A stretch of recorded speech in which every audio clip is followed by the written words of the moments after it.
এই কনকনে ঠান্ডায় বাড়িতে বসে বসে ভাবছি কী খাই কী খাই। হঠাৎ মনে পড়লো মা তো আগে ছোটোবেলায় দেখতাম বালি দিয়ে কী সুন্দর করে বাদাম ভাজা করতো।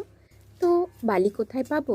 তো কোনো চিন্তা নেই, আমি কি করি, লবণ দিয়ে, বাড়িতে যে খাবার লবণ থাকে সেই লবণ দিয়ে কড়াইতে বাদাম, কাঁচা বাদাম ঘরে থাকে, সেই কাঁচা বাদামটি দিয়ে ভালো করে বাদামটাকে নেড়ে চেড়ে ধিমি আঁচে ভেজে নিয়ে তুলে নিলেই একদম মুচমুচে বাদাম ভাজা তৈরি হয়ে যায়। আর এদিকে আমার শ্বশুরমশাই আমাকে শিখিয়েছিলেন মুড়ি গরম করার পদ্ধতি।